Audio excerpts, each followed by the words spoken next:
বয়স নিয়ে ভাবছেন আমার তো বয়স হয়ে গেছে, আমার তো যাওয়ার সময় হয়ে গেছে। এই যে ৫০, ৬০, ৭০, ৮০ এই বয়সগুলো না শুধুমাত্র একটা সংখ্যা। মনটাই হচ্ছে আসল কথা। আর যত বেশি আপনি মনটাকে স্ট্রং রাখতে পারবেন, মনটাকে ইয়াং রাখতে পারবেন, তত বেশি আসলে আপনি যুবক থাকতে পারবেন। ৫০, ৬০ বছর বয়সেও নিজেকে স্ট্রং রাখা যায়। আবার আপনি চাইলে ২০, ২৫ বছর বয়সেও বৃদ্ধ হয়ে যেতে পারেন। সবসময় মনের জোর রাখতে হবে। বয়স একটা সংখ্যা মাত্র, আর কিছু না।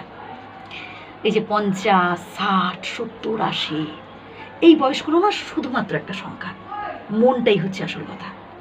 তাই নিজেকে সবসময় একদম বিন্দাস রাখবেন, সবসময় স্ট্রং রাখবেন। আপনি আপনার পরিবারের কর্তা, আপনার কথাই হবে শেষ কথা। আপনি যদি নিজেকে গুরুত্ব না দেন, আপনি যদি নিজেকে ভরসা না করেন, অবহেলা করেন, তাহলে একটা সময় দেখবেন এই পৃথিবীর প্রত্যেকেই আপনার দুর্বলতার সুযোগ নিচ্ছে, আপনার অসহায়ত্বের সুযোগ নিচ্ছে।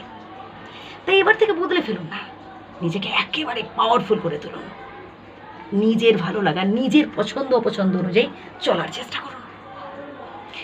মাঝে মধ্যে না একটু প্রকৃতির সাথে মেশার চেষ্টা করবেন। যেখানে ছোট ছোট বাচ্চারা খেলা করছে বসে দেখুন, মন ভালো থাকবে। মন ভালো থাকলে দেখবেন শরীরও ভালো লাগবে। আপনি যদি সবসময় খালি টেনশন করতে থাকেন, বয়সের দোহাই দিতে থাকেন যে আমার বয়স হয়ে গেছে, আমার যাওয়ার সময় হয়ে গেছে, আমি বলবো আপনি ভুল করছেন।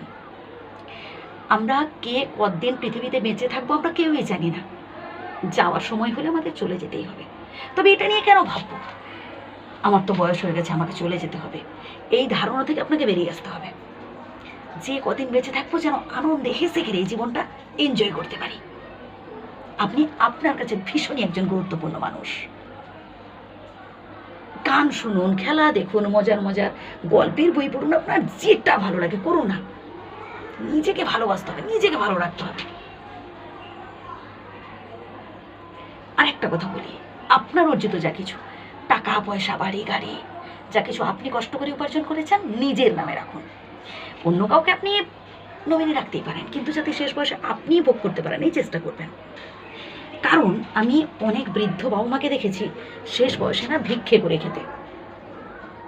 তাই আপনার অর্জিত যা কিছু নিজের নামে রাখুন। আর সব সময় মনে রাখবেন, বিধাতা যখন যেটা করেন আমাদের ভালোর জন্যই করেন। যদি আপনার জীবনে এখন দুঃখ, কষ্ট, অশান্তি লেগে থাকে, তাও বলবো ভাই এটা বিধাতা আপনার ভালোর জন্যই করছেন। আজকের এই দুঃখ কষ্ট যদি আপনি সহ্য করতে না পারেন, এরপর যে আরো ভয়ানক দুঃখ কষ্ট আসতে চলেছে, তখন কি করবেন? তাই নিজেকে স্ট্রং রাখুন, নিজেকে ভালো রাখুন।